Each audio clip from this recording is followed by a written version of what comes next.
Refreshing wild cherry cola meets smooth cream. The treat you deserve. Pepsi Wild Cherry and Cream. Treat yourself. Welcome to Puny Pod's monthly Bugle for March 2026. My name is Ryan, and my co-host, as always, is David. David, how are we doing this fine evening? Dude, we are in daylight savings time, and I am doing very well. So happy. First couple days are rough, but, you get over it. That's what coffee is for. How are you? I am doing not too shabby, sir. You should be doing better than not shabby. You should be doing great. Yeah, I just got home yesterday, today at 1 o'clock in the morning, from San Diego. Went out there and did a 3-night Disney cruise with a bunch of my fellow concierges. Got to hang out with some folks that I've gotten to know, through the internet, that sort of stuff. Some of them are listeners. Shout out Sarah if you're listening. Hey there. But got to kind of hang out and meet a lot of folks that I only knew on the internet. And then plus there was a Disney cruise in there. Plus there was time in San Diego, which is always a good time. Lots of good food, some good beer. All kinds of good time. So what was your was it just you or did you is it just work event? Do your family? So because this one was a cruise is more expensive, we call these our AEPs, which is our agent education programs. Basically, we typically these are in the parks, but this is the first one that we've done on a cruise. And so since this was a cruise, a little bit more expensive, it's a little bit more of a commitment. So we brought families along this time. So I guess I brought my family and one other concierge brought their family. A couple others brought their spouses. Some came solo. So it was a bit of a mix. So for my family, I brought the kiddo, and I brought Lisa along, and we had a great time. We got to meet germane to this show. We met Spider-Man and Black Panther and Thor. They were all on the ship, and we had a really, really good time. Sadly, we did not get to go to Catalina, so no experiencing the Catalina wine mixer for me. The wind was too strong for the tender ships for that day. But okay. So a couple comments. One, sounds like it was great. Hopefully you didn't have to smuggle Teddy in a suitcase to keep the cost low. I've been to Catalina a bunch of times for rugby tournament. This old boys rugby tournament, which is there.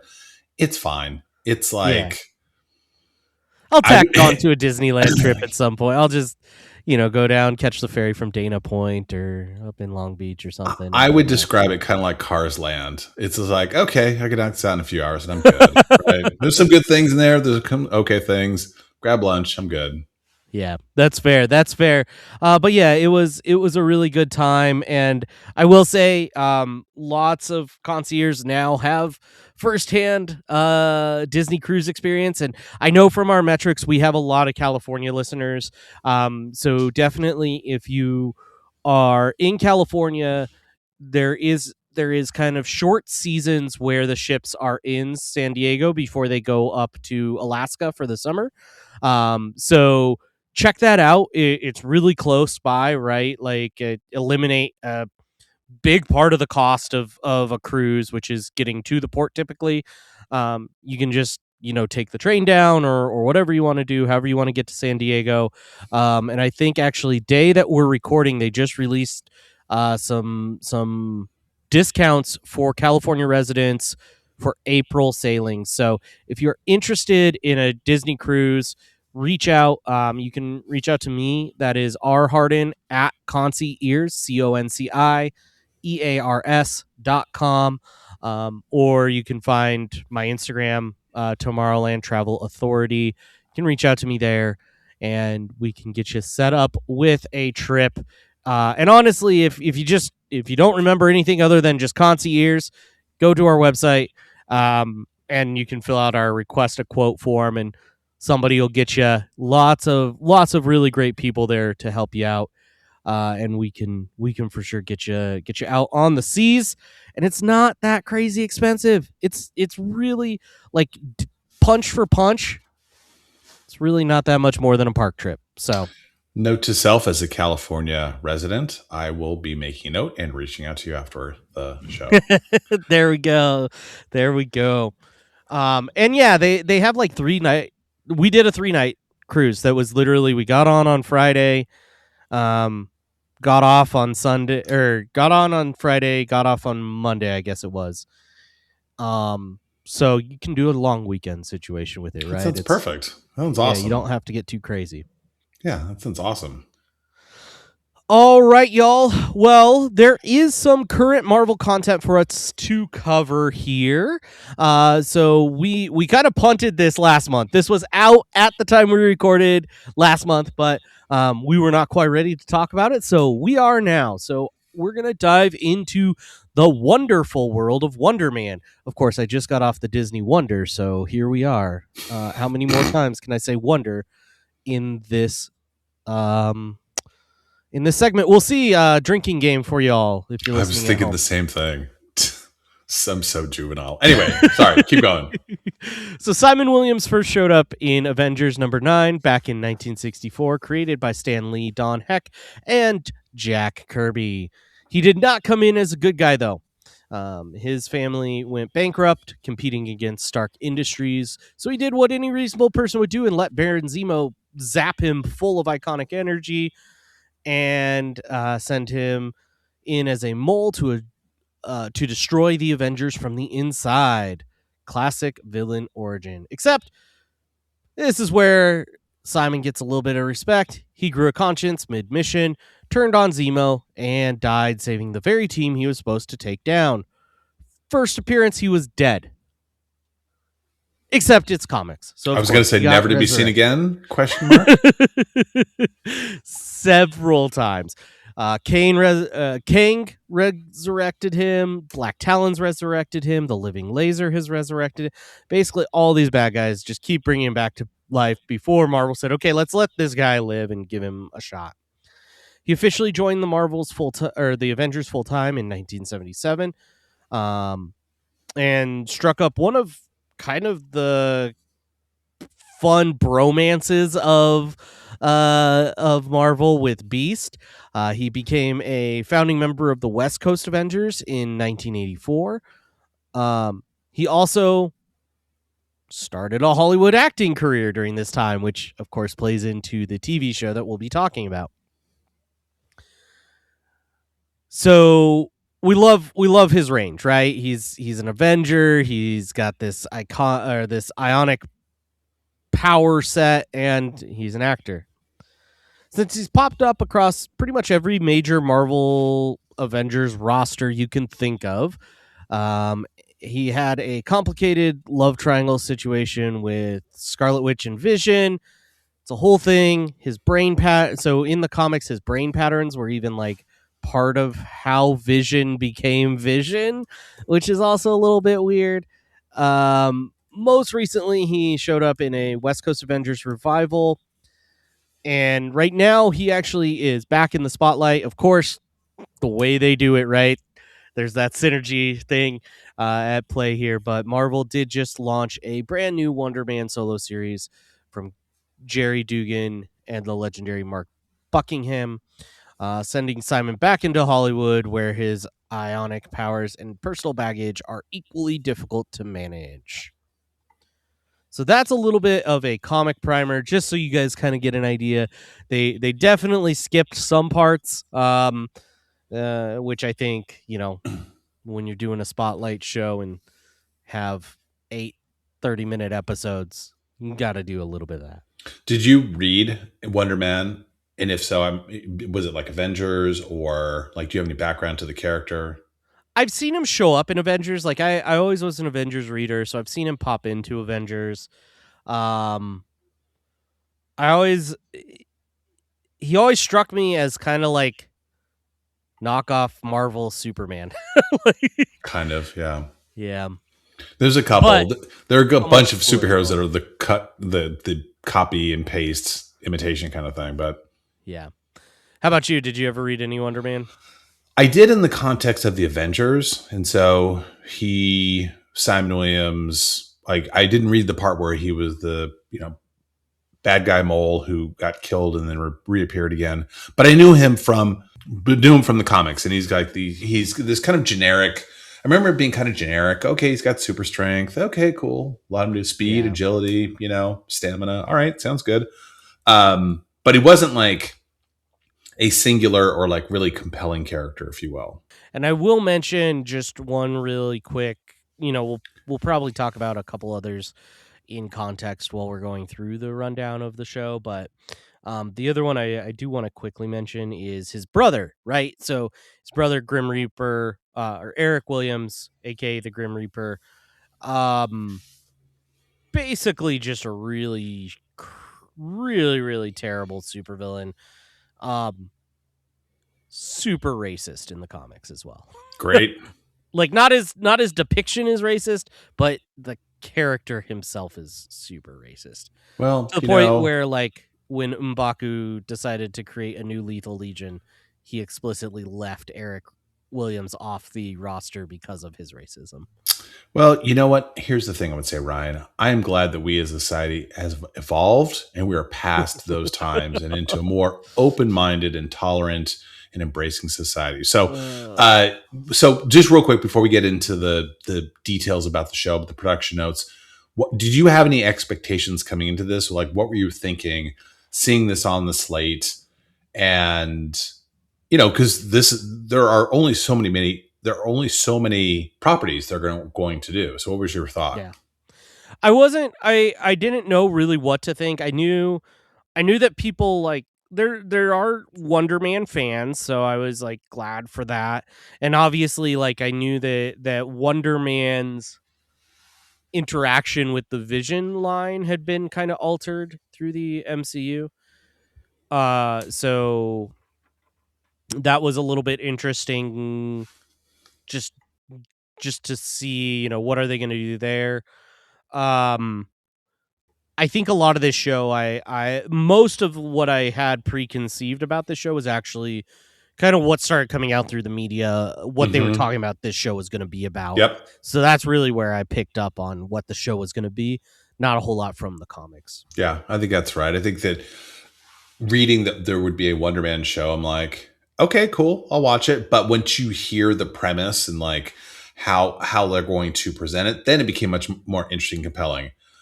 At least for me. So yeah. The Wonder Man series created by Daniel Destin Cretton. You probably remember him from a little movie called Shang-Chi, which he directed. And it was also helped created by Andrew Guest, who wrote on Community. They still love folks from Community, if you will, from actors and writers and so forth.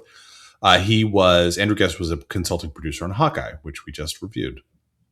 Directors Daniel Destin Cretton directed episodes 1 and 2.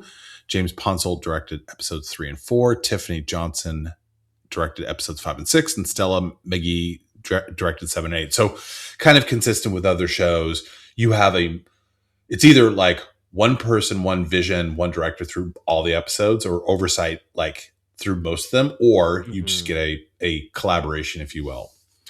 The writers, Andrew Guest said Marvel Studio executive wanted the series to feel different from their other projects and never pressured them to include traditional superhero elements.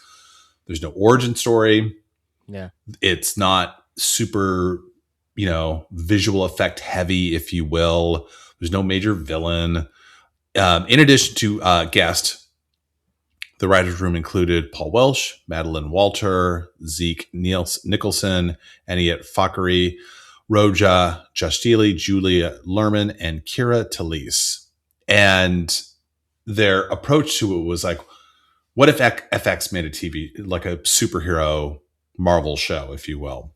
And so, basically Guest described it as it's two narcissists who learn to care about another person, which I think is kind of a funny premise, if you will. So the actors, Yaha Abdul Mateen II, shout out to McClemens High School in Oakland and University of California, Berkeley, as Simon Williams. we get the lovely Sir Ben Kingsley as Trevor Slattery yet again for the third time, fourth time, Yep. I guess if you Third include, time. Third but also if you time. include some of the what if. Yeah. And then we had, he was the only returning character. Zlatko Buric as Von Kovac, Ex Mayo as Janelle Jackson, and Arian Moyat as Agent Cleary. So pretty much all brand new cast. Yeah. And those are the production notes. Yeah. Wasn't... Oh, yeah. Agent Cleary is a repeat as well. He was in Spider-Man, I want to say, as well as maybe Miss Marvel. Okay, they've tried to. I think you might be right. I think they've tried to reintroduce kind of like, hey, who's the recurring agent that appears in a bunch of things, and we can, God forbid it's Agent Wu, but whatever, it's fine. It's not my not my show. Yeah. So let's get into, and folks, this is not going to be our normal 2-hour breakdown. We're going to try and go through this pretty quick, surface level, kind of talk about what we thought of each episode and go from there. So episode 1, called Matinee, struggling actor Simon Williams gets fired from his American Horror Story role. Same day, he gets broken up with his girlfriend, and he gets to meet Trevor Slattery when he is going to see his comfort film, Wonder Man. Of course, Slattery is auditioning for Von Kovac's remake of the 1980s film Wonder Man. Since the film was a childhood favorite of Simon's, he begs his agent, who is Janelle, who was a great, super fun character, to get him an audition. He's refused due to his behavior. He steals the audition info anyways in a fun little acting scene where he acts like her receptionist. After seeing Simon panic, Slattery advises him to perform more naturally, which helps him audition. And later we see that Agent Cleary from the Department of Damage Control calls Slattery, confirming he contacted Simon, who is suspected to have unstable superpowers. We love Department of Damage Control coming in. It's always they're like they're the bubbling version of S.H.I.E.L.D., I feel like. Totally. Yeah. We saw them in the first Spider-Man movie when they're like cleaning up New York.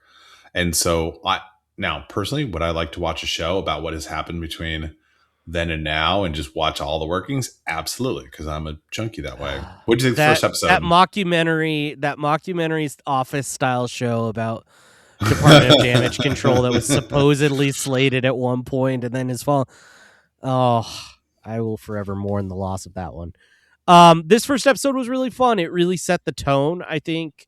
This is a Spotlight show, so for those who aren't familiar with the Spotlight banner, basically that means you don't got to watch anything before, and TBD how much it impacts what comes after, right? Like, the idea here is this is self-contained, street level.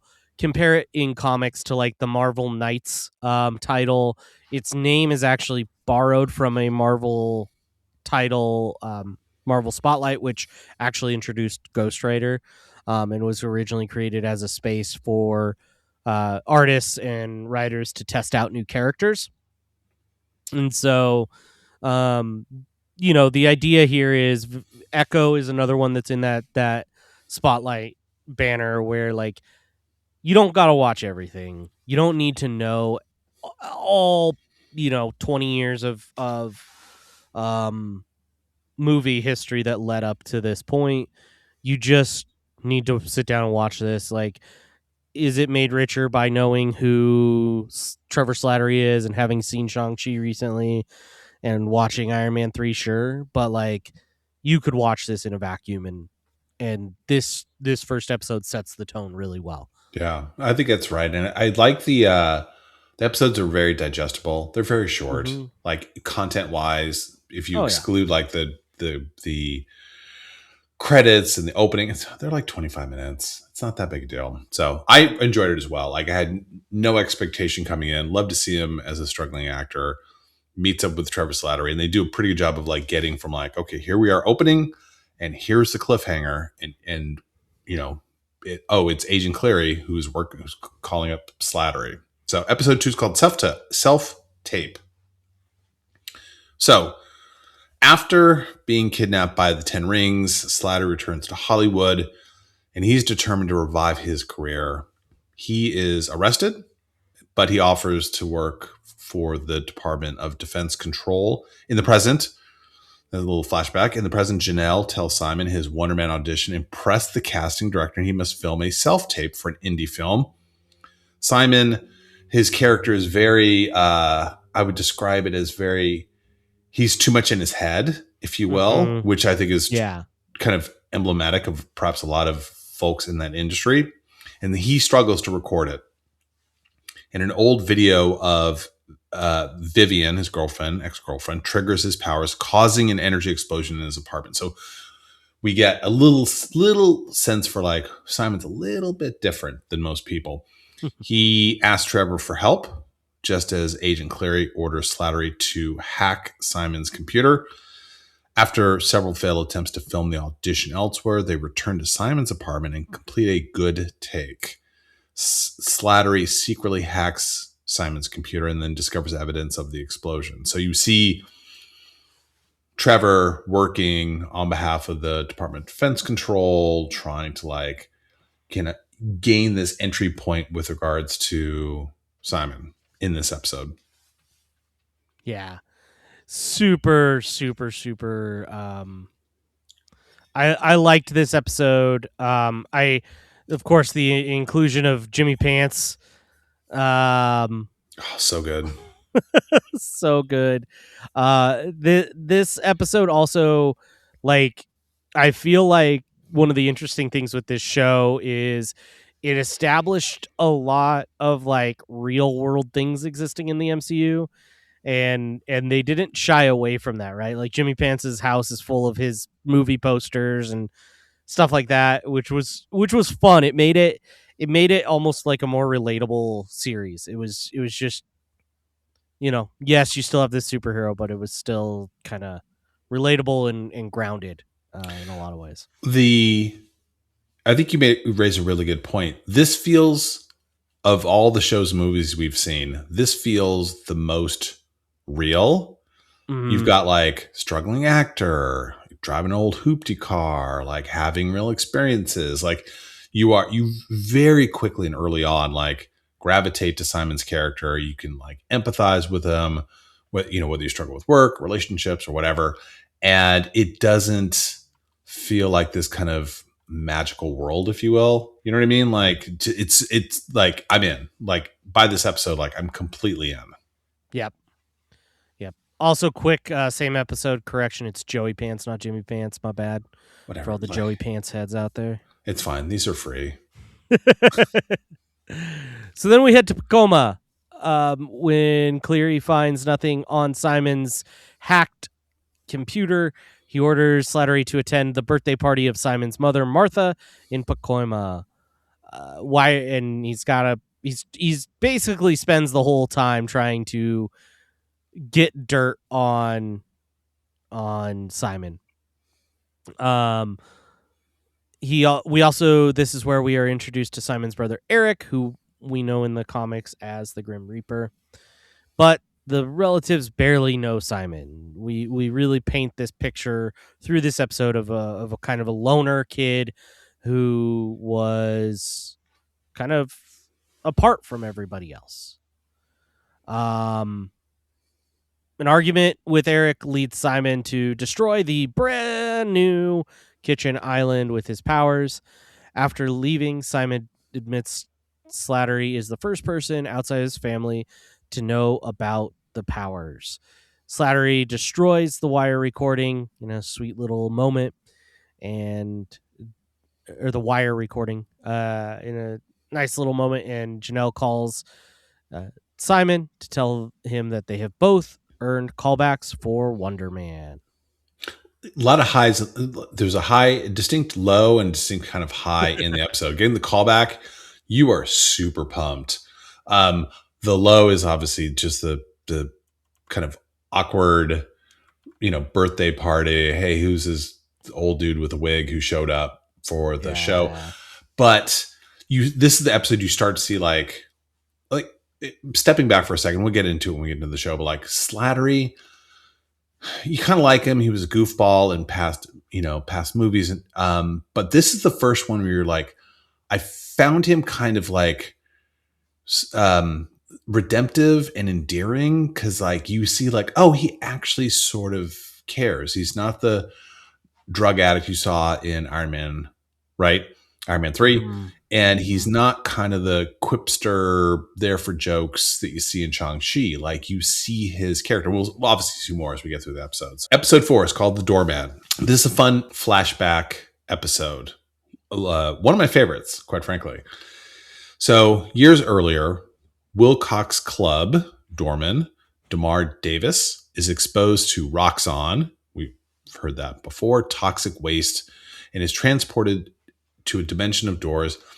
And he gains this power of being able to phase through matter and teleport objects. This would not be my superpower I would choose, but you get the hand you're dealt.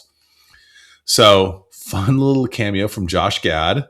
There, by the way, as an aside, there's so many Disney Marvel connections. Like it's bonkers. When he's singing in Summer, like the club remix of In Summer in this bar, so good. Yeah. So Damar Davis saves Josh Gad, during a fire, and Damar basically becomes known as the doorman. And Josh Gad's character hires him as a bodyguard.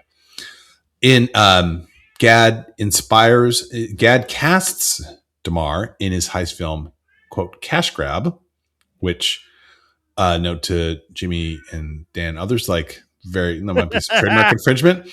But the film becomes a hit. And then so Damar's fame grows, but he eventually leads to overexposure and alcoholism. We can all relate to that. During Cash Grab 2, he loses control of his powers, and Josh Gad actually disappears through his body. This kind of moment where you're watching, you're like, oh, he killed Josh Gad. Okay, well, all right. So unable to find Gad, the Department of Damage Control places Davis under lifelong surveillance, and Hollywood institutes what's called the Dorman Clause. And the Dorman Clause is basically like a prohibition on folks with superpowers from working within the industry to avoid situations just like this. Yeah. Yeah, I really liked this episode. Damar Davis, by the way, is a comic book character. This is, not just a random thing that they pulled out. He's actually a mutant in the comics, but he was a founding member of the Great Lakes Avengers, which is the Avengers team in Detroit, if I remember correctly. So yeah, definitely a actual pull from the comics. I don't think he ever had any pull or any connection to Josh Gad in the comics, but here we are. So I loved this episode. I agree. I think this was maybe my favorite episode. It was very funny. There was a lot of comedy, a lot of like commentary, right? Like simply calling the movie Cash Grab is very much like a haha.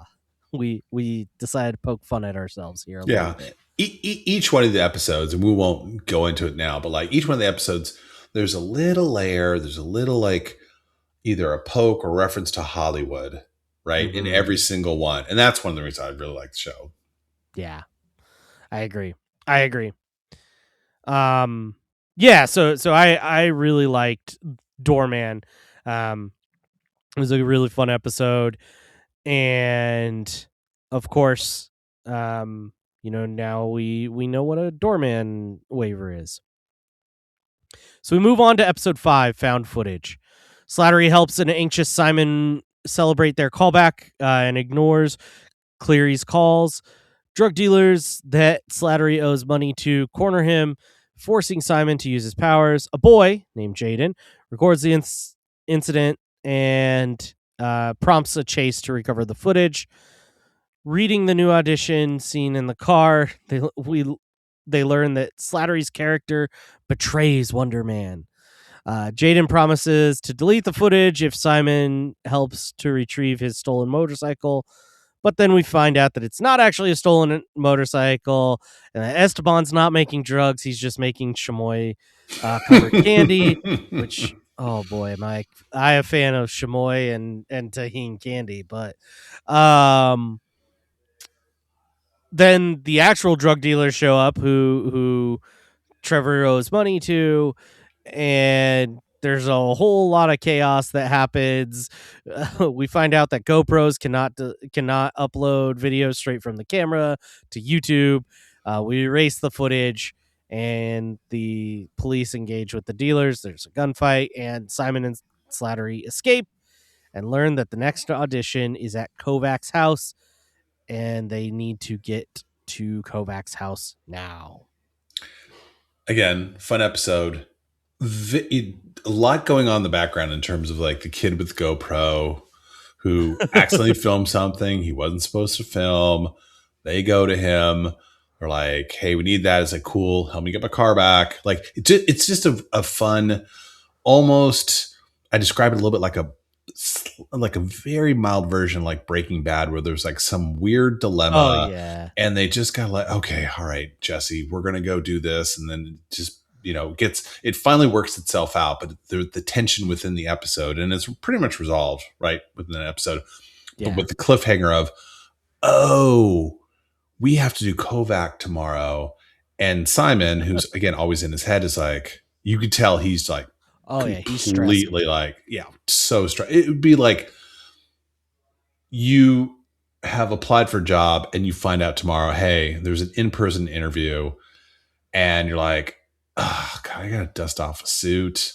Do I have a tie? Do I wear a tie? And just, you could see like in his head, like just completely freaking out about what's happening. Yeah, I really liked that episode. And it was very tight. It was very much just like the whole thing takes place over the course of like a few hours, maybe. And super super duper fun. Plus, the bar that Jaden was at had really cool vibes. Random call out, but it's so funny. Episode 6 is called The Callback. It's the next day. Simon and Slattery, they arrive at Kovac's mansion. There are other actors there for the callback. And they're basically auditioning for the roles of Wonder Man and Barnaby. So Simon he is exhausted, right? And so he struggles, from basically staying up all night to chase the GoProers. Like, he struggles in the audition. And it is, I don't know if you've ever been in an interview, Ryan, where you are not doing well and you're not doing well. Because I've done that, and it is not fun at all. Oh. No, it's not. But Kovac then at that point in time, like, he's trying to see who is who. So he pairs up different actors for different improvisations. Slattery, because he is a pro, shines, while Simon completely falters. He at one point in time, he's like trying to, you're put in this improv scene. He's like, you need to draw upon this character. And he pulls this character and these lines of dialogue, and they're like, hey, isn't that from Pretty Woman? And he's just like completely demoralized after that. So at that point in time, after dreaming about killing another actor with this power, Simon admits his fears to Slattery, who encourages him to just be honest. They're paired. The two of them are paired together, fortunately, and they just impress Kovac, and he casts them both in the role of Wonder Man and Barnaby. And after Simon drops him off, Slattery is taken by the Department of Defense Control, and he confirms Simon has powers, but he pleads with Cleary for more time, if you will. So, he's kind of playing both sides, if you will. One of the things I really liked about the show was this kind of added view of Trevor, who is both a good guy, but also trying to stay out of going back to jail. Yeah. Yeah, he's definitely like, he's a good guy who's haunted by a long past, right? Whether it's the drug dealers trying to hunt him down, or the Department of Damage Control, bargaining with him to keep him out of going back to jail after the Mandarin broke him out. Yeah, he's it does give some depth to what to this point has been intentionally, I would say, kind of a one note character, right? So then we get over to episode 7, Kathy Friedman. As Wonder Man begins filming, Simon struggles to communicate with the crew, but relies on Slattery's support. Janelle tells them that the New York Times reporter Kathy Friedman is profiling them, worrying Simon since she's known for harsh exposés. He becomes paranoid when he learns that Friedman contacted Vivian, Martha, and Eric. Vivian admits she knows about his powers, but didn't reveal them. During the interview, Simon is surprised to hear Eric spoke well of him. Friedman presses Slattery about his recent arrest and possible government deal, causing him to walk out. He later confesses he's been spying for the Department of Damage Control, but promises to find a way out. Overwhelmed, Simon unleashes a massive explosion, destroying the Wonder Man soundstage. Great episode. Kathy Friedman, played by, I think it's Lauren Woodman. Like, this is, again, very much a nod to like classic Hollywood. There's the intrepid reporter who does, whether it's like, Vanity Fair or what have you, Variety, that does these deep exposés. And Simon, again, he is completely freaked out. He's like, she's talked to my family, and what do they tell him? And he's worried. He knows at the end of the day he is prohibited by the Dorman clause. Like, he should not be cast in these films, and so he's really, really worried. His family is very supportive, and then she kind of like, you have this kind of cliffhanger where like there's this destruction, and what's going to happen after that. And super fun episode. I thought her character was great. I thought she was very well done. Oh yeah. So we get to the episode 8, the final episode, called Yucca Valley. So Simon returns home, and he is basically, he knows he's busted. He's going to get arrested. Mm-hmm. He's certainly not going to get the role, and he's going to go to jail. Trevor calls and apologizes, and Trevor, and this is, this is the point in time where I'm in the show where you feel like, I'll pause for a second. It feels like a Breaking Bad episode because you've written into this corner and you're wondering, how are they going to get out of it? Yeah. This dude who was under suspicion destroyed a movie lot, not the entire movie lot, but partially destroyed a movie lot. And they know it. The Department of Defense Control, like Cleary knows it. And then you get this moment where Trevor reassures him, and he has this hero moment, and this increased the stock price of Trevor Slattery for me. And he takes the blame for the Mandarin. He revives his Mandarin. He makes another Mandarin video. Yeah. So I'm gonna pause for a second. What did you think when you saw that? Oh, I loved it. I mean, you go back and listen to the Iron Man 3 episode if you want to know what I think about the Mandarin. But no, I love that he came back. It was super duper fun to see that kind of show back up. It's so, like, at the time I was not anticipating it, and it popped out, and I was like, oh wow, like it's so good. It's so good. So so Agent Cleary, he knows the truth. He knows that like the Mandarin is taking the fall, but in order to kind of like both do his job and keep his job, he justifies filling the department's expensive Yucca Valley prison. So that's where Trevor goes.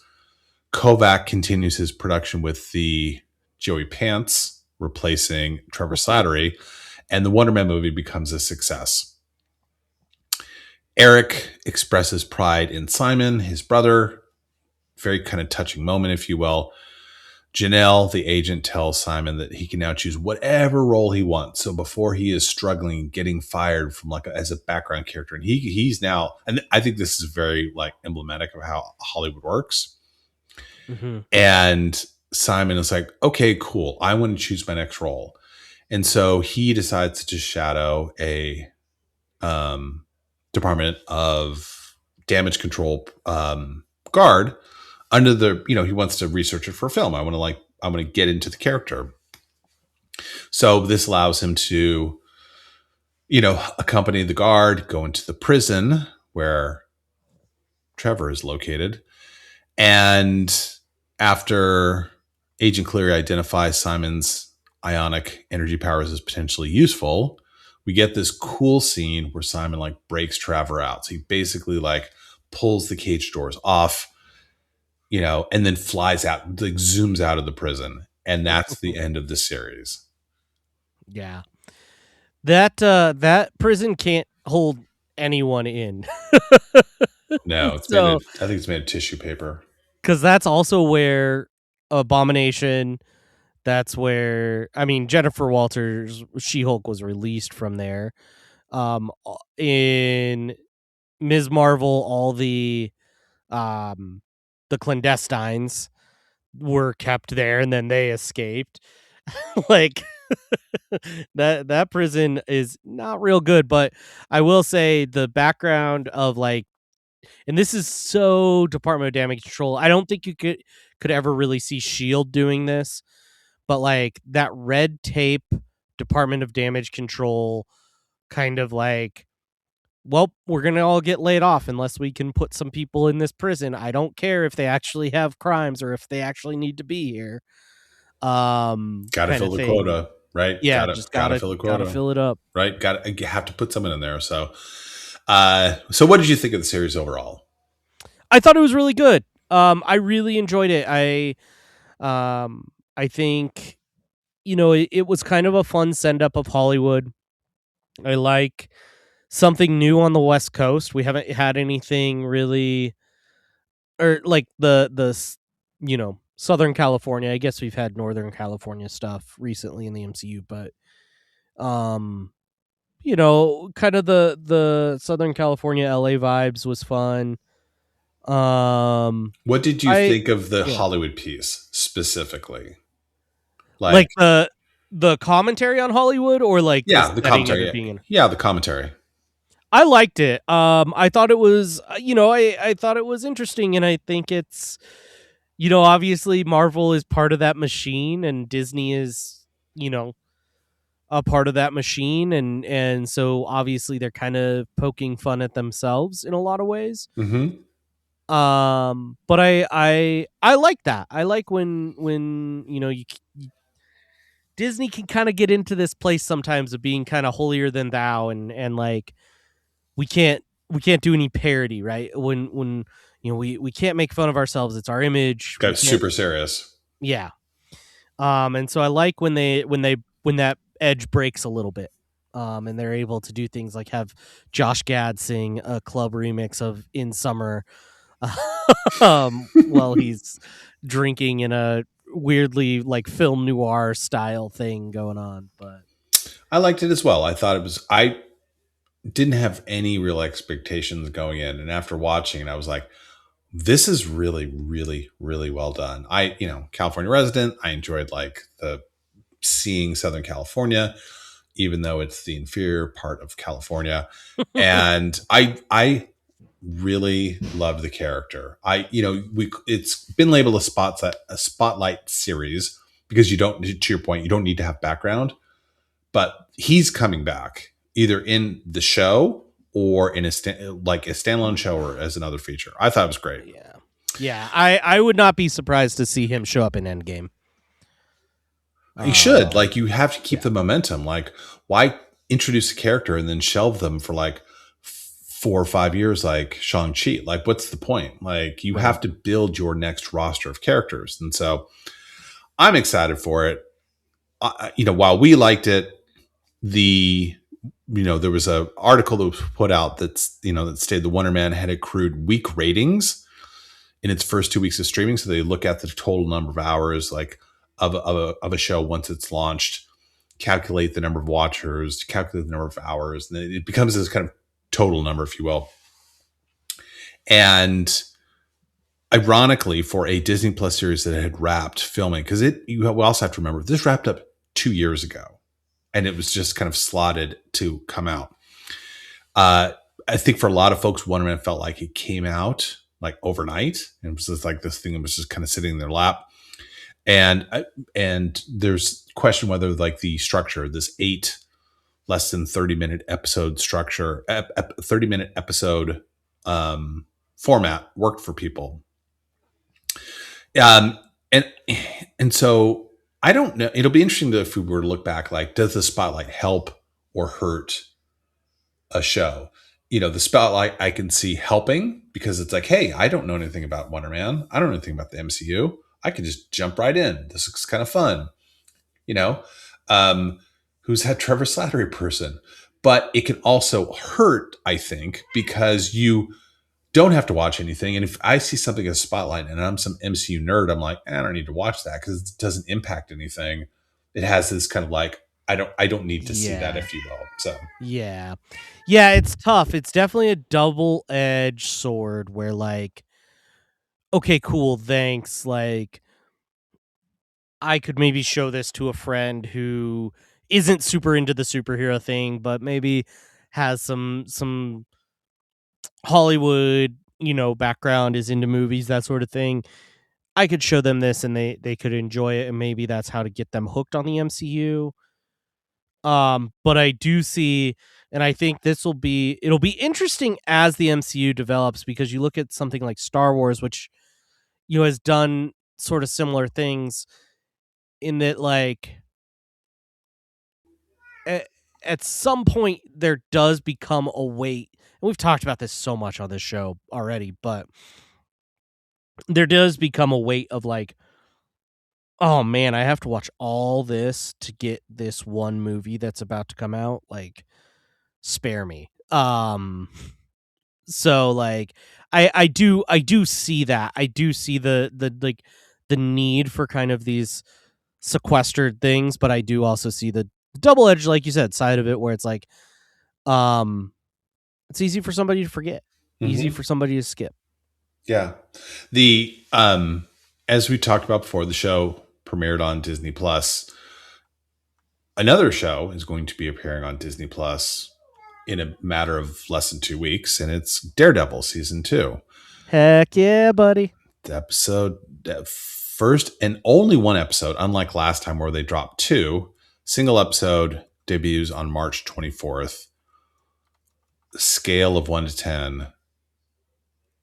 How excited are you for season 2 of Daredevil? I am so excited. Daredevil was definitely the best show of last year.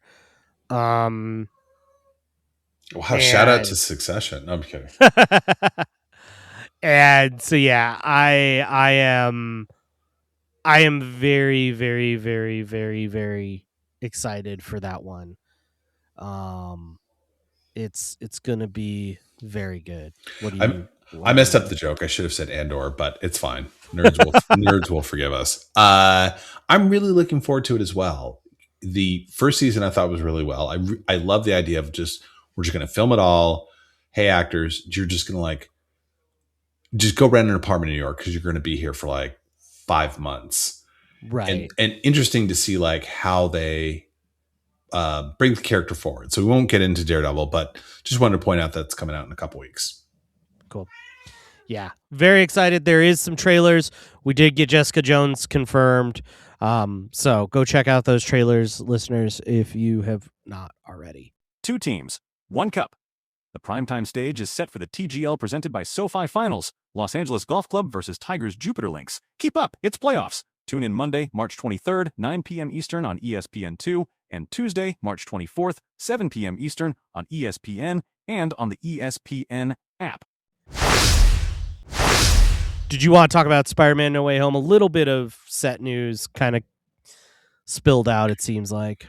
Yeah, there was news that talked about how Marvel will, they're dribs and drabs as the movies to get interest in the movies. They'll drop little kernels of things that are going on. Oh, hey, here's a photo. Hey, oh, hey, guess who's, they drop who's going to be in the movie. Mark Ruffalo will appear in Spider-Man No Way Home. He will appear as Grey Hulk. This will mark original Hulk, exactly. This will mark the 7th Hulk version in the MCU. And it sounds like the basic report claims that like Spider-Man and the Punisher will be forced to team up and fight against Grey Hulk, if you will. So okay, interesting. Yeah, that should be interesting, and be curious to see if there's some multiversal stuff that happens there, that kind of thing. Sounds like probably that'll be some part of it. Yeah, I mean, I kind of struggled at first. It was like 7 Hulks. I was like, okay, there's regular Hulk, there's Braun, and then She-Hulk and Abomination, and it's like, wow, they're really milking that Hulk thing. But anyway, yeah. So that would be Spider-Man No Way Home, which releases. It's still no new Hulk movie that that brings closure to the Fast and the Furious style dinner that was at the end of. Which movie was that? Oh no, that was at the end of She-Hulk, where he shows. Oh God, I forgot about that. Yeah, with Scar. So yeah, definitely. And I didn't realize this, David. Did you realize I was just reading some stuff? Did you realize that this is the first Super Bowl in 20 years that did not feature a Marvel trailer? I did not. But as a person who has not watched an NFL game in or boycotted for the last 10, 12 years, don't get me wrong. I was absolutely going to be online ready to eagerly click to watch the, but it's pretty wild. But I kind of get the sense that they're not quite ready to have it. I don't know why they didn't do it for Spider-Man. I could see why they didn't do it for Doomsday, because it's December and they're still kind of probably piecing it together. Yeah. Also, Super Bowl ads are ridiculously expensive. Oh, yeah. Yeah. And these movies kind of advertise themselves. You don't need the Super Bowl for these movies. Not for Spider-Man. No. So. If you were like, hey, we're making God, let me think here. Defenders movie or something. Yeah. Right. If we were, if the Thunderbolt / New Avengers, they're 500%. You're going to have a long, well edited Super Bowl commercial because you need to draw people to it. But Spider-Man, nah, man, he sells himself. Well, we also got a couple of updates from some other projects that are due out. So X-Men 97 Season 2 still does not have a specific date, but we do know it's coming out in summer 2026. We do know that Apocalypse will be replacing Bastion as the main villain. It will be time sprawling. So we know from the end of the last season, characters in the past will deal with an ancient apocalypse. Characters in the present will have to navigate the revival of a mummified apocalypse, and those stuck in the future have a different version of the character to grapple with. So we also did see that Omega Red, Sabretooth, and Lady Deathstrike should be coming back around. So definitely getting excited for that one. I hope we get anytime that we only have a season and we don't have a date, I get nervous. It's happening, dude. It's 300% happening. Yeah. Right. For sure. So, and then a little bit of news in the Marvel world that's outside the MCU real quick. Spider Noir actually got a new trailer, 2 new trailers technically, although one's just a colorized version of the other. And it's finally answering our super secret spoiler show question of who would Nicolas Cage play? Spider-Man.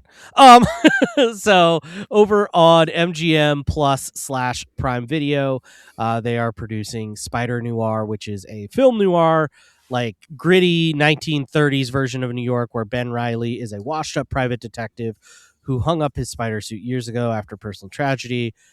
He lands a case, but then the dame walks in a case on his desk is too big to ignore. He's dragged back in. It seems really, really fun. There is going to be a full color version as well as a black and white version released. Nicolas Cage self-described his performance as 70% Humphrey Bogart, 30% Bugs Bunny, which I think that's everything you need to know about the series. That's the hook right there. But go check it out. Lamorne Morris from New Girl is also going to feature prominently in the show. So yeah, go check that one out. I'm pretty excited for that one for sure. Should be silly, should be fun, and very Nick Cagey. You just say pretty excited. Like, how are you not on the edge of your seat?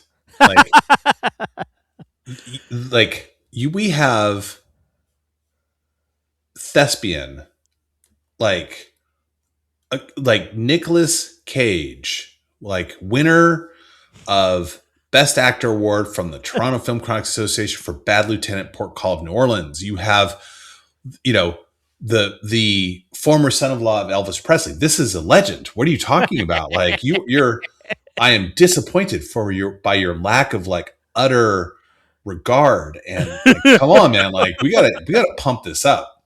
I'm telling you right now, if these all stream at the same time, which if the sweet little baby Jesus, I hope that is the case, I am going to stay up all night and I am going to watch them. I cannot wait for this.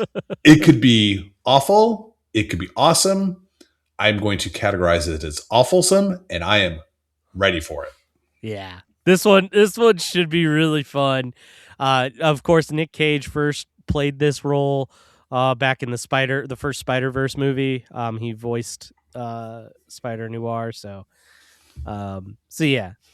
We should do a watch party, at least for the first episode. There we go. Something that we're not going to do a watch party for is the live stream going on over on the Marvel YouTube channel. They have a live stream Doomsday countdown clock. So who know, a lot of times with like viral marketing campaigns like this, there is something they'll like have Baby Groot dance by at the hour or whatever. I don't know what they're going to do, but it is just strictly a countdown clock to Doomsday premiere time. I will say, based on like the little vignettes they did and the way that the Doomsday clock like glitched and showed little Easter eggs and stuff, I'm sure there will be Easter eggs in this. And we will try and cover those if we see them. But I'm telling you, this is not up 24 hours a day. This countdown clock is not up 24 hours a day over here in the Puny Pod for Colorado headquarters. So I question your dedication to both the podcast and to the art. I pry my eyes open with toothpicks to keep my alert as to anything that might happen. Yeah, the Doomsday clock is just a dumb little like. It's fine. Yeah, we got the teasers. Can we just get the trailer? Can we just get a 90-second trailer? That's all I ask for. We don't ask for too much on the show. This is what you do, Marvel, when you don't release anything in May. You're not releasing anything until July. We get antsy. Side question. I assume for Spider-Man No Way Home, we're getting a trailer, right? I would think that would be wild if we didn't. My guess is maybe it's going to come out. I don't even know. I don't have the other slate of movies in front of me. I don't know if Sony has a project like a blockbuster project coming up. Because Disney just dropped Hoppers this last week. And there were no trailers on the front of that. Yeah, it's Spider-Man in July, then it's Doomsday in December. I would be shocked if by July there wasn't something. But maybe they're going daring and bold and just going full no trailer. That would be crazy. That would be There's insane. No way. Anyway, I digress. So yeah, and then that does it for the Marvel news this month. Please check out our socials. We are Puny Pod. Wherever your fine socials can be found, find Puny Pod. You can search for us and you'll find us. Check out the other shows on our network. Couple of note here. Buena Vista Boys is starting back up their next season. They just recorded Darby O'Gill and the Little People. And then Fantasyland Draft League, the show that David and I are both on as well, is going strong. Here on the night of recording, our second episode will release tomorrow. So by the time you actually hear this episode, the second episode of Fantasyland Draft League should be out. That one is with myself and then my co-host Brian. My co-host is Brian on that one, and we had Sarah, who was actually on the cruise with us and might actually be listening to this, and then Tag from DL Weekly. So yeah, it's a fun show. We just basically do like a fun little like nonsense draft of Disney related properties, people, parks, what have you. So it's a fun listen. Yeah, it's a blast. The next one David will be on, if you like specifically David's voice, will be in May, where we did a crossover episode with the Bantha Milk Boys. And so they came on and drafted a Star Wars topic with us. So be on the lookout for that one. We drafted trash cans. Spoiler alert. So, check out the Ears Up Patreon. I am trying to get us caught up on super secret spoiler shows. I'm just way behind on editing those, so you guys are getting those. I just put out the Loki one last week, and I will continue releasing those about every 3 weeks. You should get one while I'm behind here, so check those out. But other than that, our next show will be Spider-Man No Way Home. So look forward to that here. That will be our next main show episode. We will see you then. Bye, y'all.